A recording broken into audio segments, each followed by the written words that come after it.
Welcome students, তোমরা দেখছো DM coaching with Debarati. আমি তোমাদের এডুকেটর দেবারতী ম্যাম।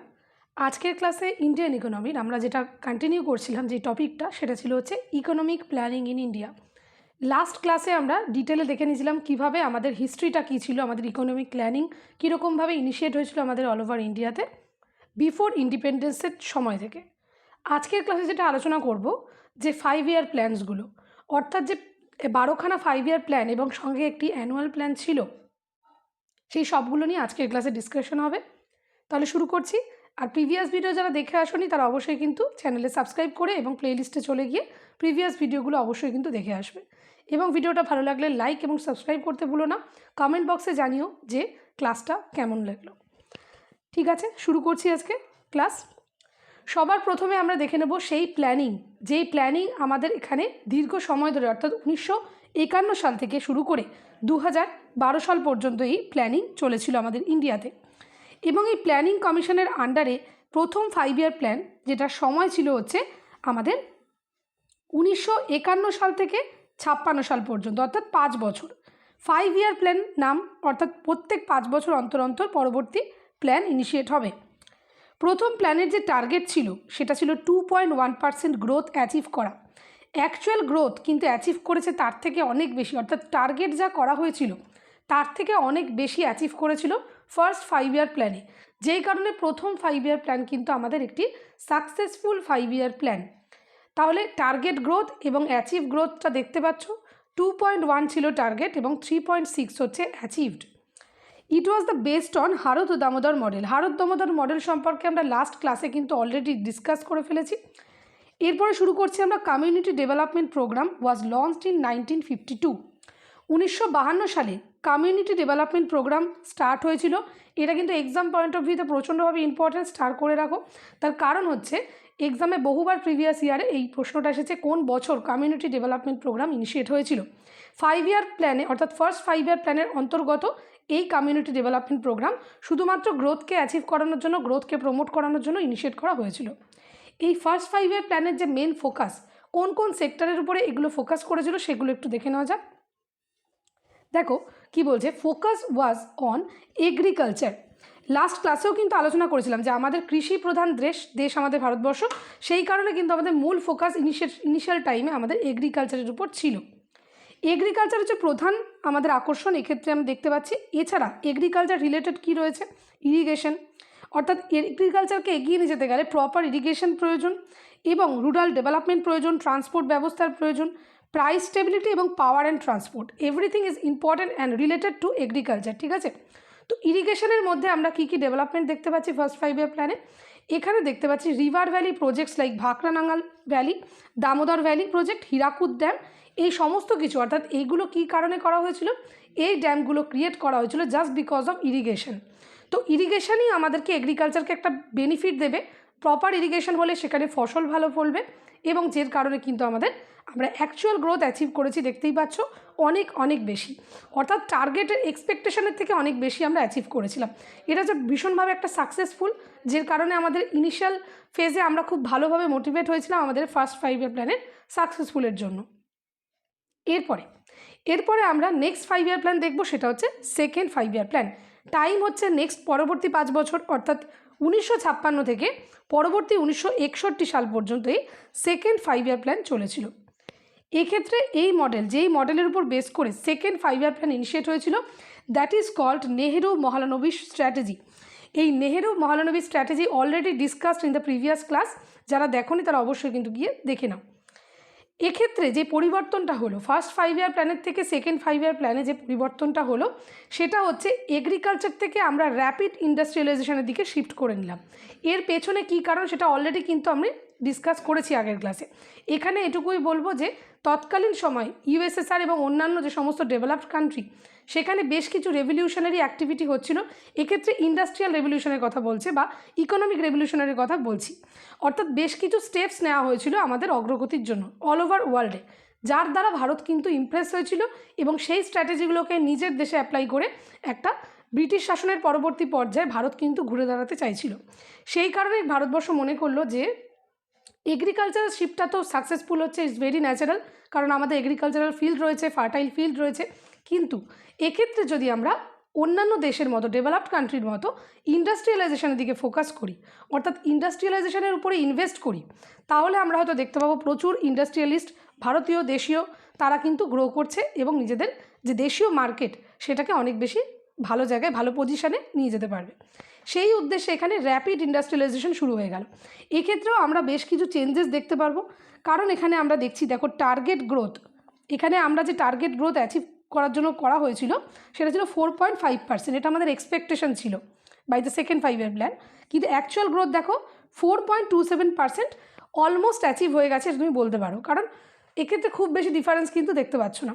অর্থাৎ এটা বেস্ট একটা ভালো গ্রোথ ডেফিনেটলি দিয়েছে আমাদেরকে, তবে আগেরটার মতো অর্থাৎ ফার্স্ট 5 ইয়ার প্ল্যানের মতো কিন্তু আমাদের এক্সিড করে যেতে পারেনি। ঠিক আছে, এর পেছনে বেশ কিছু আমাদের জিওগ্রাফিক্যাল কজ বলো কিংবা তোমার নানা ধরনের ডেফিনেটলি কিছু বাউন্ডেশন ছিল। তো এক্ষেত্রে আমরা যেখানে দেখছি যে পরিবর্তনগুলো heavy industry, heavy capital goods এগুলো ইমপ্লিমেন্টেশন হচ্ছে, সেখানে কি হচ্ছে না it's shifted basic emphasize on agriculture to industry. এগ্রিকালচারটাকে সেরকমভাবে এই 5 ইয়ার প্ল্যানের মধ্যে সেরকমভাবে কোনো কিন্তু এমফাসাইজ করা হয়নি। এখানে বিশেষ কিছু ফান্ড অ্যালোকেশনও করা হয়নি এগ্রিকালচারের জন্য, পুরো এমফাসাইজ পুরো ক্যাপিটাল ঢেলে দেওয়া হয়েছে ইন্ডাস্ট্রিয়ালাইজেশনের জন্য, যেটার একটা ব্যাড এফেক্টের পরবর্তী 5 ইয়ার প্ল্যানে আমরা ডেফিনেটলি দেখতে পাবো। এক্ষেত্রে দেখো during this plan price increase 30%। কেন বুঝতে হবে, তার কারণ হচ্ছে এগ্রিকালচারে কোনো কন্ট্রিবিউশনই হয়নি। এগ্রিকালচারে যদি কন্ট্রিবিউশন না হয় একটা দেশে, তো সেরকমভাবে তখন এমন একটা কন্ডিশন জাস্ট ব্রিটিশরা চলে গেছে, সেই মুহূর্তে কোনো ইনফ্রাস্ট্রাকচার ডেভেলপমেন্ট নেই, জাস্ট 5 বছরে কতটুকুই বা কাজ হয়েছে যার দরুন সে চালিয়ে নিয়ে যাবে এমন পসিবল না। তো লাস্ট 5 ইয়ার প্ল্যানে যে গ্রোথটা দেখা গেছিলো সাডেনলি, সেই গ্রোথের একটা এটাকে কোনো রকম ইনভেস্টমেন্ট করা হয়নি এগ্রিকালচারাল সেক্টরে, যার ব্যাড এফেক্ট এখানে আমরা দেখতে পাচ্ছি এই 5 বছরের মধ্যে, যার কারণে এগ্রিকালচারাল ফিল্ডে অনেক ক্ষতির শিকার হওয়ার ফলে প্রাইস বৃদ্ধি পাচ্ছে, অর্থাৎ প্রচুর ফসল হয়তো নষ্ট হয়েছে। এরকম ধরনের কজের জন্য আমরা দেখতে পাচ্ছি ইনফ্লেশন ক্রিয়েট হয়ে গেছে, জিনিসপত্রের দাম বেড়ে গেছে।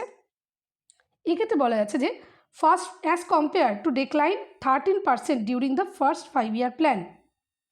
এখানে যে জিনিসটা বলতে চাইছি যে অর্থাৎ লাস্ট যে 5 ইয়ার প্ল্যানে তখন আমরা যখন দেখেছিলাম সেখানে এখানে আমি মেনশনও করে দিচ্ছি একবার যে 13% এখানে কিন্তু প্রাইস যে সমস্ত দ্রব্যমূল্য সেটা কিন্তু কমে গেছে।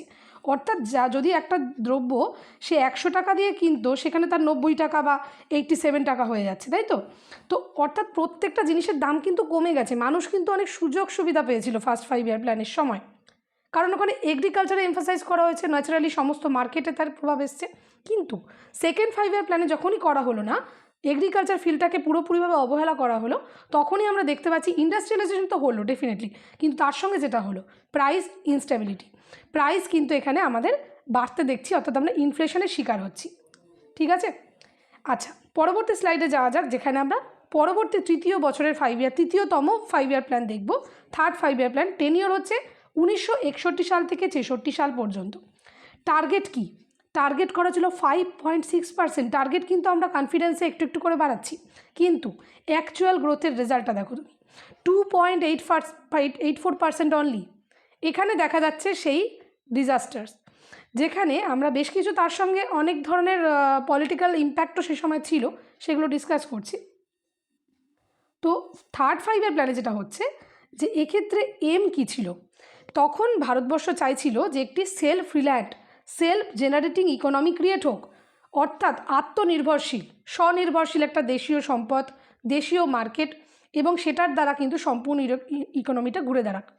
কিন্তু এই প্ল্যানিং করলে কি করে হবে, শুধু এক্ষেত্রে আমরা পুরো ফোকাস দেখতে পাচ্ছি কিসে, হেভি ইন্ডাস্ট্রিয়ালাইজেশনে, ফুড গ্রেন প্রোডাকশন, এগুলোর পেছনে। Based on the experience of the first two plans, agriculture was top priority to support the export and industry. Export ইন্ডাস্ট্রির সাপোর্ট তো ডেফিনেটলি করলো, প্রিভিয়াসে যে অবস্থাটা হয়েছিল যে প্রাইস বৃদ্ধি পাচ্ছে সেটা খানিকটা কন্ট্রোল করার জন্য এখানে কিছুটা হলেও এগ্রিকালচারাল ফিল্ডটাকে গুরুত্ব দেওয়া হলো। কিন্তু এখানে আমাদের একটা ভাগ্য বিপর্যয় বলা যেতে পারে, সেটাকে এই কারণেই বলবো কারণ এই সময় অর্থাৎ এই থার্ড 5 ইয়ার প্ল্যানের টাইমে ইন্দো চায়না অ্যাগ্রেশন হয় 1962 সালে, এবং পরবর্তীকালে 1965 সালে হয় ইন্দো পাক যুদ্ধ। এবং তার সঙ্গে সঙ্গে আরও যেটা ঘটনা 1965 থেকে 66 সালে একটি ভয়ঙ্কর খরা দেখা যায় আমাদের ভারতবর্ষে, যার ফলস্বরূপ এই সম্পূর্ণ থার্ড ইয়ার প্ল্যানটা কিন্তু পুরো ডিজাস্টার্স একটা এক্সাম্পল ক্রিয়েট করে। অর্থাৎ এখানে টার্গেট অ্যাচিভ সবই করা হয়েছিল, চেষ্টা সবই করা হয়েছিল। প্রিভিয়াস যে এগ্রিকালচারাল প্রাইস মূল্যবৃদ্ধি সেগুলোর ইম্প্যাক্ট তো ছিলই, তার সঙ্গে হয়ে গেল দুটো যুদ্ধ এবং একটা বড় খরা, যার কারণে হচ্ছে মানুষ কিন্তু সম্পূর্ণ বিপর্যয়ের শিকার হয়ে গেল। এরপরে থার্ড অ্যানুয়াল প্ল্যান আসলো। এর টাইমিংটা হচ্ছে 1966 সাল থেকে 1969 সাল পর্যন্ত হচ্ছে 3 অ্যানুয়াল প্ল্যানস। এক্ষেত্রে যেটা হচ্ছে আমরা দেখছি যে অ্যানুয়াল প্ল্যান যেটা প্ল্যান করা হয়েছিল, অর্থাৎ বাৎসরিক প্ল্যানের কথা এখানে বলা হচ্ছে, এখানে কিন্তু 5 ইয়ার প্ল্যান নয়। এখানে যে জিনিসটা করা হয়েছিল অ্যানুয়াল প্ল্যানের মধ্যে নিউ এগ্রিকালচারাল স্ট্র্যাটেজি ইমপ্লিমেন্ট করা হয়েছিল।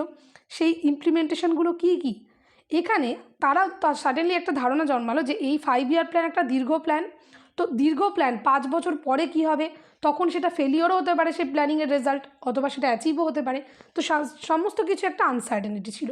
সেই জিনিসটাকে ওভারকাম করার জন্য এই অ্যানুয়াল প্ল্যানকে ইন্ট্রোডিউস করা হলো। এই অ্যানুয়াল প্ল্যান হচ্ছে আমাদেরকে আরেকটা নামেও আমরা ডেকে থাকি, সেটাকে আমরা প্ল্যান হলিডে বলি। অর্থাৎ মাঝের এই দীর্ঘ সময় কিন্তু আমরা একটা ক্রাইসিসের মধ্যে যে যাচ্ছি আর কি, অর্থাৎ এই সময় আমরা কোনো 5 ইয়ার প্ল্যান দেখতে পাচ্ছি না। এই টাইমিংটা খুব ইম্পর্টেন্ট কিন্তু এক্সাম পয়েন্ট অফ ভিউতে। তো এখানে এগ্রিকালচারাল নিউ স্ট্র্যাটেজিকে ইমপ্লিমেন্ট করা হলো। এখানে কি করলো, হাই ইয়েল্ডিং ভ্যারাইটিস আনা হলো, অর্থাৎ যে বীজ এগ্রিকালচারাল যে সমস্ত সিডস যেগুলো বপন করে চাষি ভাইরা উন্নত সভ্য যে সমস্ত সবজি চাষ করবে, সেই সমস্ত ক্ষেত্রে দেখা গেছে সেই সমস্ত বীজগুলোকে একটু হাই কোয়ালিটির নিয়ে আসার চেষ্টা করা হলো। যেগুলো কিন্তু তোমরা জিওগ্রাফি বা অন্য ক্ষেত্রেও পড়বে, গ্রিন রেভলিউশনের যে টাইম সেটার সঙ্গে তুমি থার্ড অ্যানুয়াল প্ল্যানের টাইম কিন্তু ম্যাচ করাও, দেখবে জিনিসটা সেম। কারণ এখানে যে হাই ইয়েল্ডিং ভ্যারাইটিস কথা বলা হচ্ছে it's nothing but green revolution, অর্থাৎ গ্রিন রেভলিউশনটাই তোমাকে ওখানে একটা ভালো ইম্প্যাক্ট দিশা দিচ্ছে, সেটা ইমপ্লিমেন্ট করার চেষ্টা করা হচ্ছে। ডেফিনেটলি সেখানে ফার্টিলাইজারের ইউজ হচ্ছে। আমরা গ্রিন রেভলিউশনে কী দেখেছিলাম, উন্নত বীজ, ফার্টিলাইজার ব্যবহার, প্রপার ইরিগেশন, সে সবগুলো এখানে কিন্তু দেখতে পাচ্ছ। সয়েল কনজারভেশন, সমস্ত বিষয়গুলোকে এখানে থার্ড অ্যানুয়াল প্ল্যানের মধ্যে ইমপ্লিমেন্ট করা হলো। ঠিক আছে, এরপরে আসছে আরেকটা জিনিস, হ্যাঁ ডেফিনেটলি আরেকটা পয়েন্ট এখানে আলোচনা করে দিচ্ছি। During this 3 annual plans the economy absorb the shocks generated during the third 5 year plan.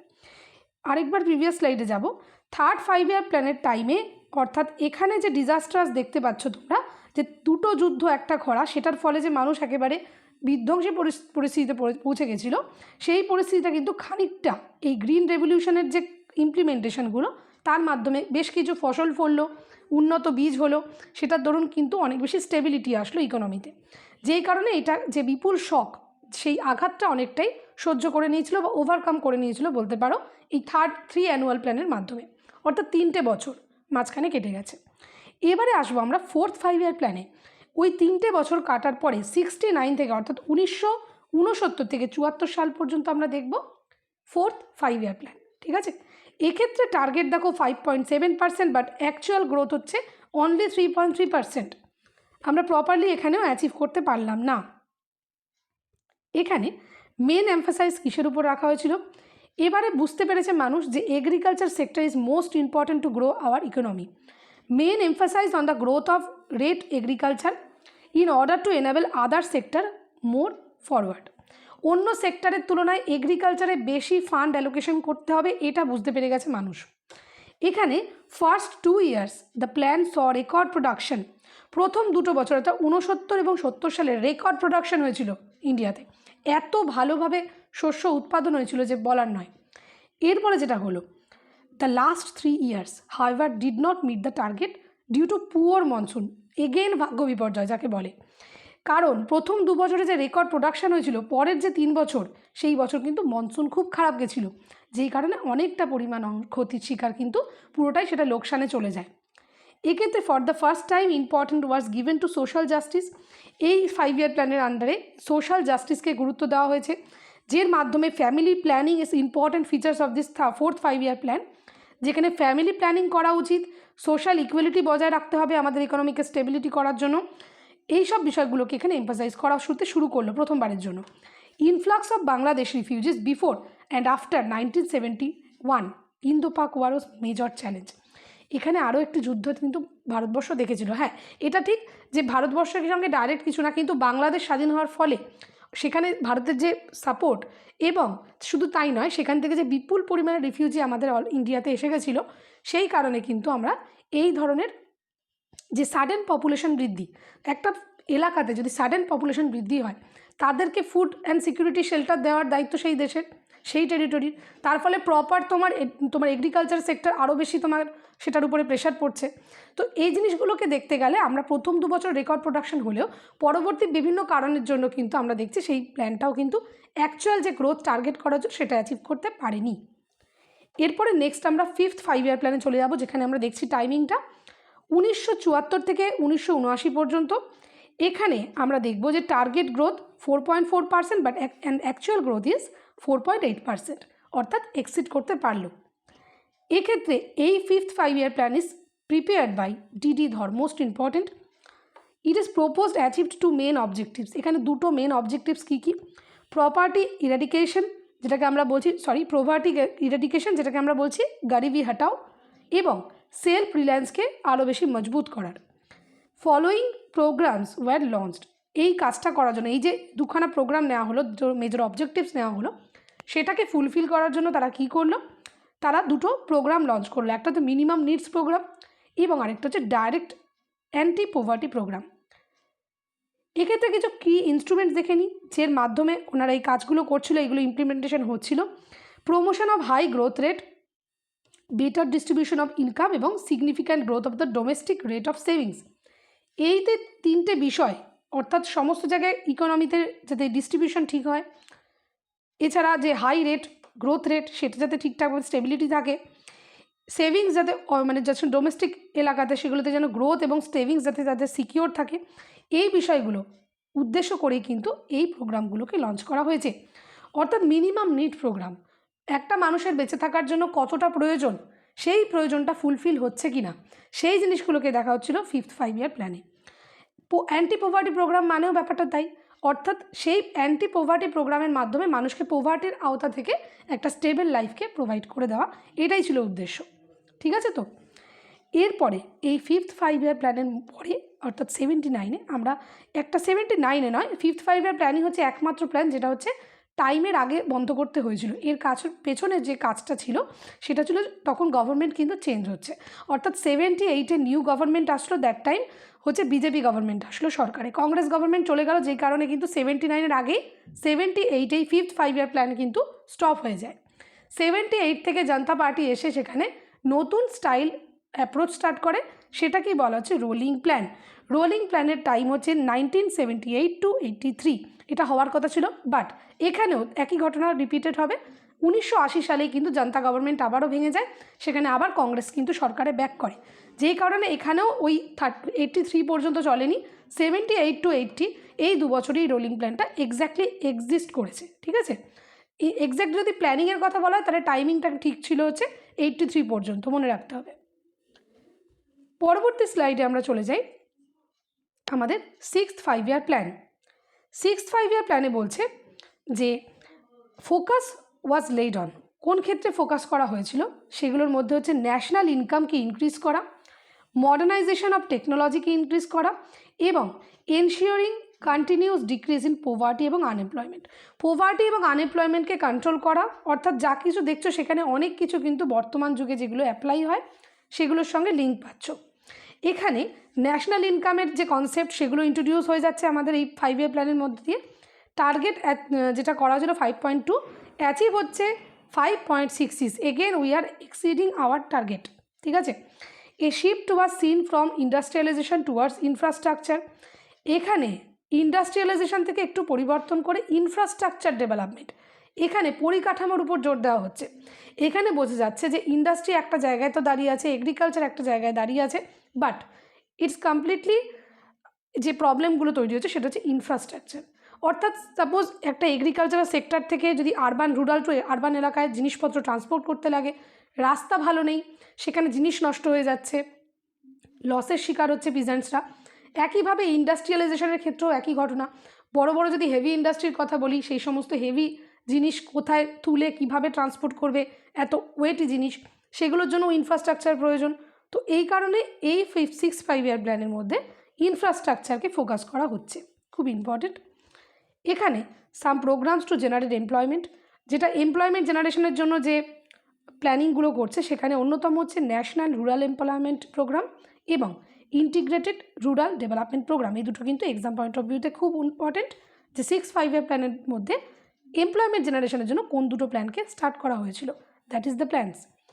7th 5 plan. আচ্ছা, আরেকটা জিনিস হচ্ছে, this the highest financial allocation went to the energy sector. সর্বপ্রথম সবথেকে বেশি পরিমাণ এইখানে এনার্জি সেক্টরে টাকা ঢালা হয়েছে, হচ্ছে অ্যালোকেশন করা হয়েছে হচ্ছে আমাদের 6th 5 প্ল্যানে। It's also exam point of ভিউতে এটা অলসো ইম্পর্টেন্ট। 7th 5 প্ল্যানে দেখো বলছে 1985 থেকে 90 এই সময় পর্যন্ত 7th 5 প্ল্যান টার্গেট হচ্ছে 5%।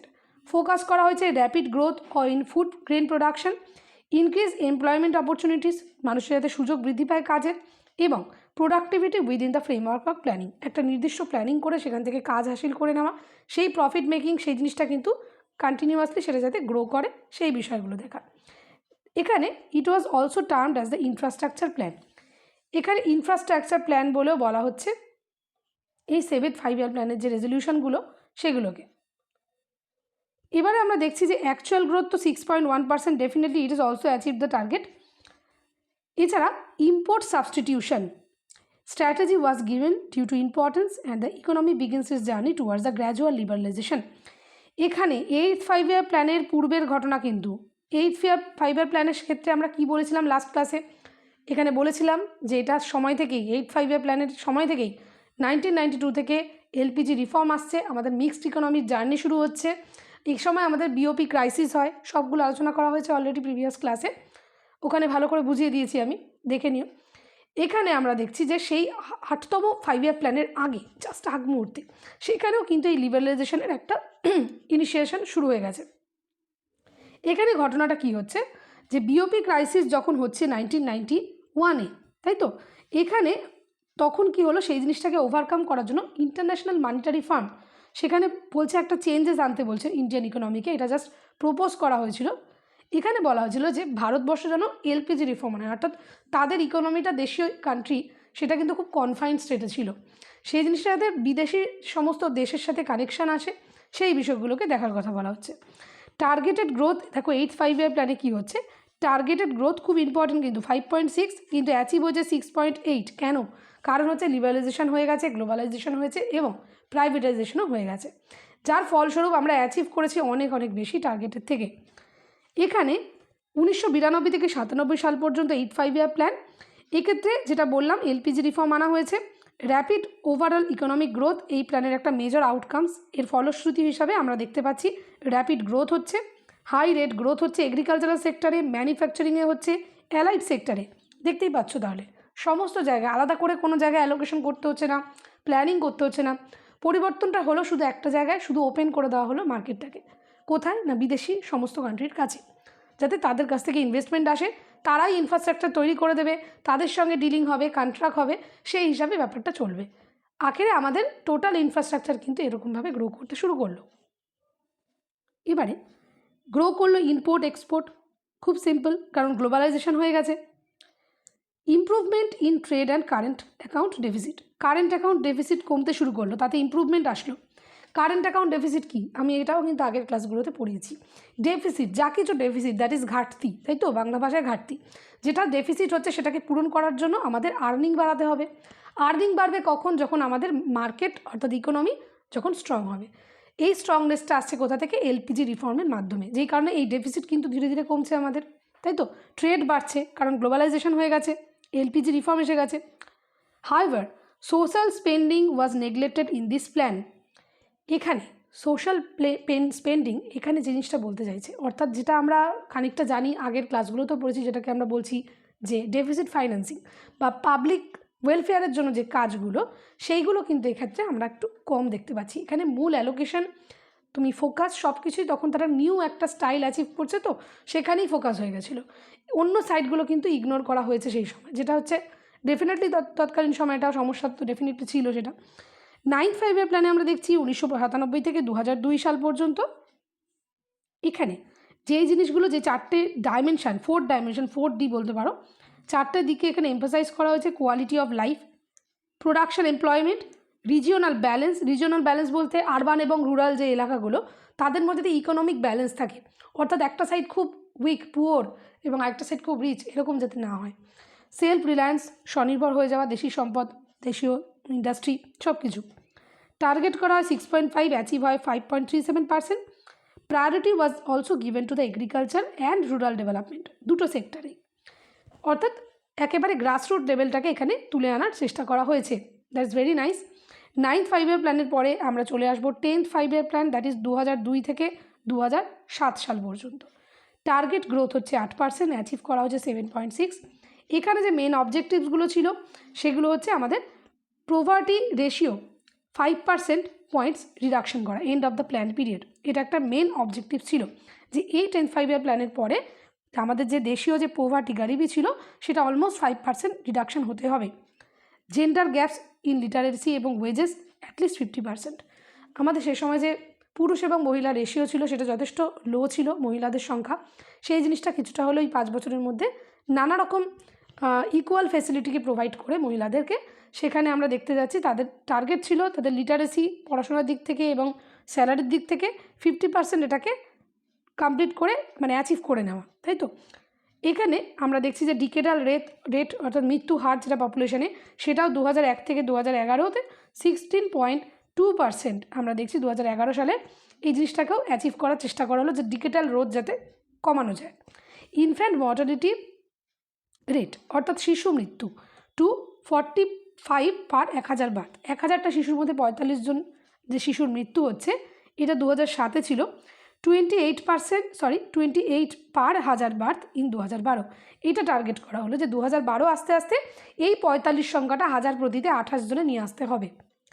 ওভারঅল ক্যাপিটাল আউটফ্লো অর্থাৎ ক্যাপিটাল আউটফ্লো যাতে ভালোভাবে চলে, সমস্ত মার্কেটে যাতে ক্যাশ বা ক্যাপিটাল ভালোভাবে ছড়িয়ে পড়ে, সেটা হলে আমাদের ইজিনেস আসবে আমাদের ইকোনমিতে, ফ্লেক্সিবল হবে ইকোনমি, সেই বিষয়টাকে প্রমোট করা।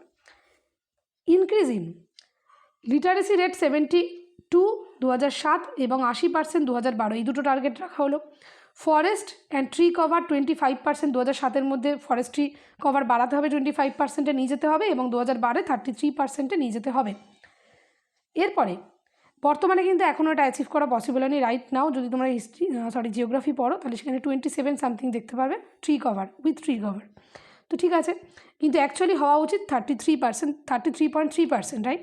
তো এটা জিওগ্রাফির কোয়েশ্চেন হয়ে গেল। যাই হোক, domestic savings, foreign investment and foreign exchange এগুলোকেও আমাদের প্রমোট করা হচ্ছিল, তাদের মেন যে মোটো।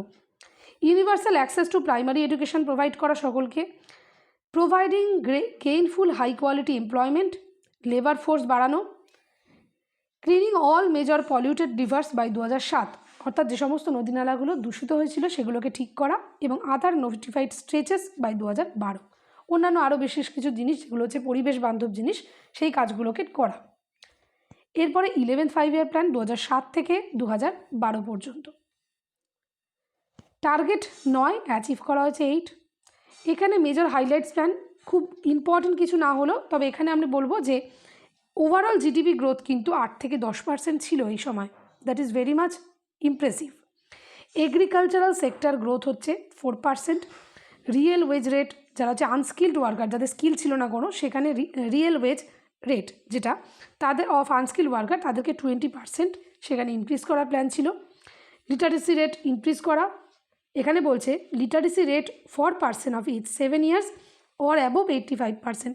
সেক্স রেশিও আমাদের ইনক্রিজ করা 937 2011-12 মধ্যে করা এবং 950 করা 2016-17 মধ্যে, এটা অ্যাচিভ করা রেট করা বলা হয়েছে। এখানে ফিমেলের ডিজিটের কথা বলা হচ্ছে কিন্তু 935 এবং 950 হচ্ছে ফিমেল সংখ্যা করার কথা টার্গেট নেওয়া হয়েছে পার 1000 মেল। ফরেস্ট কভার 5% পয়েন্ট এগুলোর কথা বলা হচ্ছে, যেটা আমরা লাস্ট প্ল্যানেও দেখে নিলাম অ্যাচিভমেন্টটা। এবং এনার্জি এফিসিয়েন্সি বাই 20 points 2016-17 মধ্যে। রিডিউস কোনগুলো কমাতে হবে, অর্থাৎ স্কুল ড্রপ আউট কমাতে হবে, টোটাল ফার্টিলিটি রেট কমাতে হবে, ইনফ্যান্ট মর্টালিটি শিশু মৃত্যু কমাতে হবে এবং চিলড্রেনের মধ্যে 0 থেকে 3 বছর বয়সের মধ্যে অথবা half of its personal present level, সেখানে আমরা কিন্তু দেখতে পাচ্ছি তাদেরকে ভালো মতো সমস্ত ধরনের ফেসিলিটি প্রোভাইড করা এবং অ্যানিমিয়া বিশেষ করে তাদের যে অ্যানিমিয়া হতো সেই সমস্ত মহিলা বা গর্ভবতী মহিলা এবং যারা শিশু মানে কন্যা, তাদের মধ্যে অ্যানিমিয়ার পার্সেন্টেজ খুব বেশি ছিল সেই সময়। সেটা কিন্তু অলমোস্ট 50% রিডাকশন করার জন্য প্ল্যানের এজেন্ডা নেওয়া হয়েছিল। Create 70 million new work opportunity, 70 million নতুন কাজের সুযোগ তৈরি করে দেওয়া, যেখানে to reduce educated employment two below 5%। এখানে বিভিন্ন ধরনের এমপ্লয়মেন্টের কথা তো ডেফিনেটলি বলা হচ্ছে, অনেক ধরনের অ্যাচিভমেন্টের কথা এখানে বলা হয়েছে।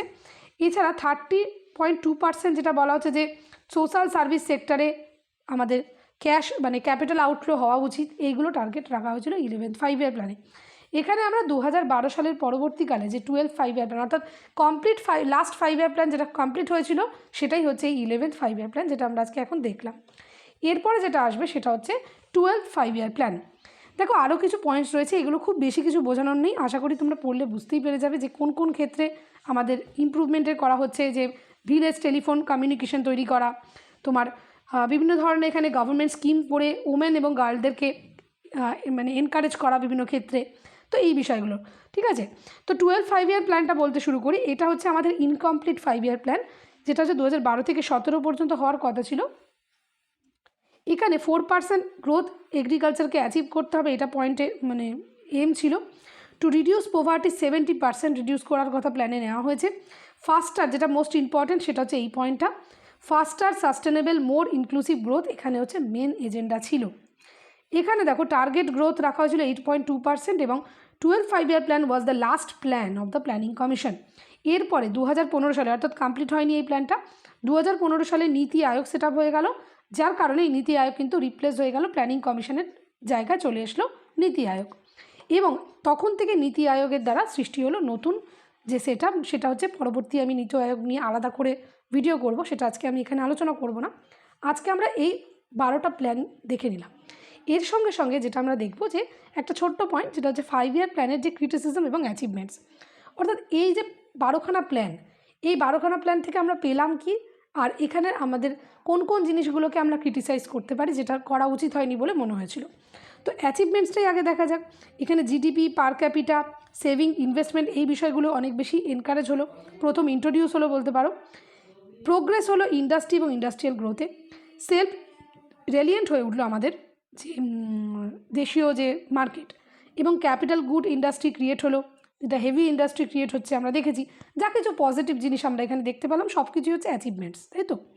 এখানে আর কিছু বলার নেই। সায়েন্টিফিক, স্ট্রাকচারাল, এডুকেশনাল ডেভেলপমেন্ট হচ্ছে, ইন্ডাস্ট্রিয়াল ইনফ্রাস্ট্রাকচার ডেভেলপমেন্ট হচ্ছে। তো এগুলো তো হলো। ক্রিটিসিজমটা কি দেখো, এলিমিনেটেড পভার্টি অর্থাৎ গরিবিকে কমানোর জন্য 5th 5 ইয়ার প্ল্যানে আমরা কিছু দেখেছিলাম ডেফিনেটলি, কিন্তু এখানে শুধু অ্যাচিভ করা হয়েছে। অ্যাচিভটাকে ফুলফিল করার জন্য মানুষের যে বেসিক স্কিমস প্রয়োজন সেগুলোর প্রতি কিন্তু খুব বেশি ফোকাস দেওয়া হয়েছে, এটা কিন্তু বলা সম্ভব নয়। এটাকে তোমরা বলতে পারো একটা ক্রিটিসিজম। পেপারে তোমাকে অ্যাচিভ করার জন্য এজেন্ডা নেওয়া হচ্ছে তোমার, কিন্তু সেটা ঠিকঠাক মতো একেবারে ভিলেজ লেভেলে, রুরাল লেভেলে, গ্রাসরুট লেভেলে ইমপ্লিমেন্টেশনটা ঠিক হচ্ছে কিনা, এটা পরিচালনার একটা বেশ কিছু ঘাটতিতে কিন্তু থেকে গেছে। ফেলিওর হচ্ছে আমাদের economic inequality, rich poor balance completely achieve করা কখনোই পসিবল হয়নি এক্ষেত্রে। Provide employment to able person, সেই সমস্ত স্কিল্ড যারা তৎকালীন সময় ছিল তাদেরকেই চাকরি পাওয়ার ব্যবস্থা করা গেছিলো, যারা আনস্কিল ছিল তাদেরকে স্কিল করিয়ে এমপ্লয়মেন্ট কিন্তু তারা দিতে পারেনি এ সময়। ফেলিওর অফ ইমপ্লিমেন্টেড ল্যান্ড রিফর্মসের অনেক তোমার লর বার্ডেন ছিল, যে কারণে কিন্তু পিজেন্টসরা বা এগ্রিকালচারাল সেক্টর কিন্তু অনেক ক্ষেত্রে পিছিয়ে যাচ্ছিল। অনেক কমপ্লিকেশন ছিল যে কি করতে হবে কি করতে হবে না, বা সেই আইনের ফাঁক দিয়ে অনেক ধরনের এক্সপ্লয়টেশনও হতো। সেই জিনিসগুলো একটা ডেফিনেটলি ব্ল্যাক সাইড। এছাড়া check the growth of black money, তৎকালীন সময় একটা অন্যতম সমস্যা ছিল ব্ল্যাক মানি, কালোবাজারির প্রচণ্ডভাবে বৃদ্ধি ছিল। এছাড়া ইকোনমিক পাওয়ারের যে বলতে চাইছে যে failure to prevent concentration of economic পাওয়ার, এখানে যে কনসেন্ট্রেশন অফ ইকোনমিক পাওয়ার বলতে চাইছে যে ইকোনমিক যে কমপ্লিট মার্কেটটা, সেই মার্কেটের কোন জায়গায় কোন সেক্টরে ইনভেস্টমেন্ট করলে সেটা প্রপারলি মার্কেটটাকে গ্রো করবে, সেই জায়গায় সেই ডিস্ট্রিবিউশন বা সেই থটস প্ল্যানিং সেগুলো প্রপারলি হয়নি, ঠিক আছে। সেন্ট্রালাইজ নেচার অফ প্ল্যানিং, এখানে সবসময় আমাদের প্ল্যানিংয়ের একটা নেচার ছিল সেন্ট্রাল কন্ট্রোল করবে, অর্থাৎ এখানে প্ল্যানিং কমিশন বসে কিছু প্ল্যানিং করে দিল, সেটা ইনিশিয়েট হয়ে গেল। এবার সেটা গ্রাসরুট লেভেল অবধি পৌঁছালো কি না, সেখানে প্রপারলি ইমপ্লিমেন্ট হলো কি না, এই ব্যাপারটা কিন্তু যথেষ্ট ঘাটতি থেকে গেছে। তো এর সঙ্গে সঙ্গে আমরা কিন্তু কমপ্লিট করে ফেলাম আমাদের অ্যাচিভমেন্টস এবং ক্রিটিসিজম দুটোই। এর পরবর্তীকালে যেটা আলোচনা করার বিষয় সেটা হচ্ছে নীতি আয়োগ, অর্থাৎ প্ল্যানিং কমিশনের পরিবর্তে যেটা আসলো সেই অ্যাপেক্স বডিটা কী এবং তার ফাংশনগুলো কী কী, এর পরবর্তী সময় থেকে এখনও পর্যন্ত সে কিভাবে কাজ করছে, কতগুলো উইংস রয়েছে, সেই সবগুলো আমরা পরবর্তী ক্লাসে অন্য ভিডিওতে দেখব। আজকের ভিডিওটা আমি এই পর্যন্তই রাখলাম। আশা করি ভিডিওটা খুব হেল্পফুল হয়েছে। ভালো লাগলে অবশ্যই কিন্তু কমেন্ট করো এবং চ্যানেলটা সাবস্ক্রাইব করতে ভুলো না এবং পাশে বেল আইকনে অল প্রেস করে দেবে। Thank you so much. দেখা হচ্ছে তোমাদের সকলের সঙ্গে পরবর্তী ক্লাসে। ততক্ষণ সকলে টেক কেয়ার অ্যান্ড বাই।